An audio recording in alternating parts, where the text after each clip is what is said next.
আসসালামু আলাইকুম রহমতুল্লাহি ওবরকাতুহ। সবাই কেমন আছেন? আলহামদুলিল্লাহ, আমি ভালো আছি। একটা ভিডিও দেখলাম, আব্দুর রাজ্জাক বিন ইউসুফ, আপনারা তো তাকে সবাই চেনেন, নামের আগে শায়েক আছে। তো শায়েক আব্দুর রাজ্জাক বিন ইউসুফ একটা বক্তৃতার মঞ্চে তার কাছে হয়তো বা কোনো সাধারণ মানুষ বা যে কেউ প্রশ্ন করছে দিন কায়েমের ব্যাপারে। তো তখন দিন কায়েমের ব্যাপারে তিনি এই কথাটাই বলছে যে রাষ্ট্রীয়ভাবে দিন কায়েমের মাধ্যম হয়েছে দাওয়াত। রাষ্ট্রীয়ভাবে দিন কায়েমের মাধ্যম হয়েছে দাওয়াত, নির্বাচন না, ভোট না। বাংলাদেশে বা পৃথিবীতে যেভাবে ভোট হয় এইভাবে ভোটের কোনো মাধ্যম না দিন প্রতিষ্ঠা করা, দাওয়াত। তিনি বলছে যে দাওয়াতই হচ্ছে একমাত্র মাধ্যম। দাওয়াতের মাধ্যমে যদি দিন প্রতিষ্ঠা হয়, মানুষ বুঝে বুঝে যদি দিন প্রতিষ্ঠা সবাই মিলে করে তাহলে হবে, আর যদি না হয় তাহলে হবে না, দরকার নাই। কিন্তু নির্বাচনের মাধ্যমে না, ভোটের মাধ্যমে না।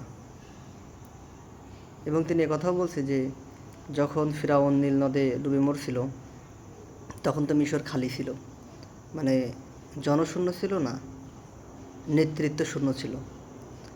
তাহলে মুসা আলাইহিস সালাম তো যদি ইচ্ছা করতেও তিনি তো মানে মিশরের ক্ষমতা দখল করে নিতে পারত। তিনি কিন্তু করেননি, তিনি দাওয়াতি কাজ করছিল। এবং রাজ্জাক বিন ইউসুফ কথাও বলছে যে অনেক অনেক নবীরাও তো দুনিয়া থেকে বিদায় নিছে, তারা শুধুমাত্র দাওয়াতি কাজ করছে, শুধুমাত্র দাওয়াত দিছে। দাওয়াত দিতে দিতে দিতে দিতে তারা দুনিয়া ত্যাগ করছে। আব্দুর রাজ্জাক বিন ইউসুফ তিনি কি মুসা আলাইহিস সালামের উম্মত, নাকি কিয়ামতের দিন মুসা আলাইহিস সালামের সুপারিশে আব্দুর রাজ্জাক বিন ইউসুফ জান্নাতে যাবে? নিশ্চয় না, মুহাম্মদ সাল্লাল্লাহু আলাইহি সাল্লামের উম্মত। আব্দুর রাজ্জাক বিন ইউসুফ যদি নিজেকে মুসলমান দাবি করে এবং মুহাম্মদ সাল্লাল্লাহু আলাইহি সাল্লাম শেষ নবী এটা যদি তিনি বিশ্বাস করে, তাহলে মুসা আলাইহিস সাল্লামের জীবন ইতিহাস নিয়ে জীবন পরিচালনা করলে তো আল্লাহ রসুলের জীবন জিন্দেগি সুন্নাহ তার জিন্দেগিটা তো মানা হবে না। তাহলে কি আল্লাহ রসুলের সুপারিশ তিনি পাবেন? নিশ্চয় পাবেন না, আমার কাছে মনে হয়। কারণ আমার রসুল হচ্ছে আমার নবী মুহাম্মদ সাল্লাল্লাহু আলাইহি সাল্লাম, তার সুপারিশ লাগবে জান্নাতে যাওয়ার সময় কিয়ামতের দিন। তাহলে তিনি যে ফিরাউনের আর মুসা আলাইহিস সালামের ঘটনা বলল, তিনি তো মুসা আলাইহিস সালামের উম্মত না। তাহলে তখন ছিল না, তখন ভোটের প্রচলন ছিল না।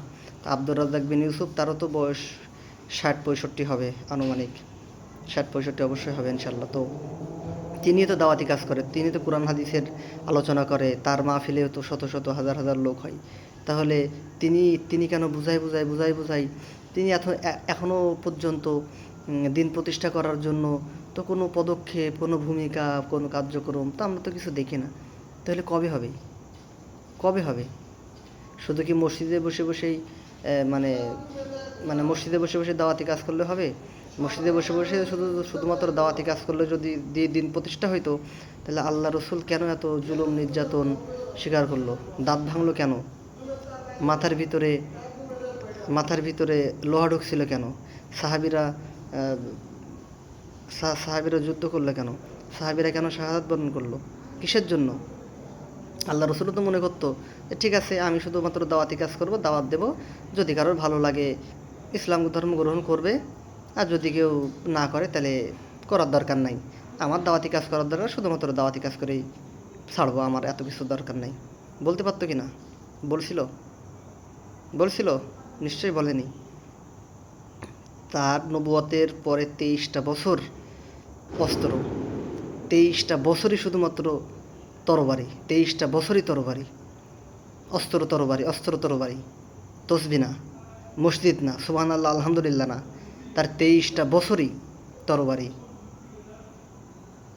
নাকি আব্দুর রাজ্জাক বিন ইউসুফ এসব হাদিস জানে না? আবদুল্লাহ বিন উবাইয়ের কথা কি তার মনে আছে, নাকি তার স্মরণ শক্তি থেকে এটা মানে মানে ডিলিট হয়ে গেছে?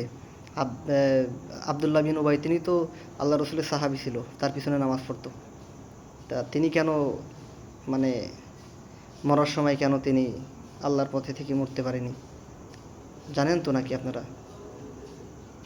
তো দিন প্রতিষ্ঠা করা এটা কি ফরজ না? নামাজ পড়া যেমন ফরজ, হজ করা যেমন ফরজ, তার থেকেও বড় ফরজ দিন প্রতিষ্ঠা করা। যখন মক্কার জমিন উত্তাল ছিল,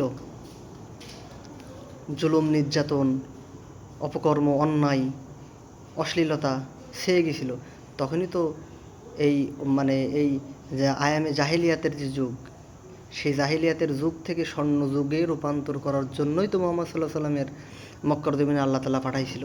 তার জীবনটাই তো সংগ্রামের জীবন। আর আপনারা ফতোয়া দেন যে না শুধুমাত্র দাওয়াত দেবো। তা আল্লাহ রসুল তো শুধুমাত্র দাওয়াত দিতে পারতো না?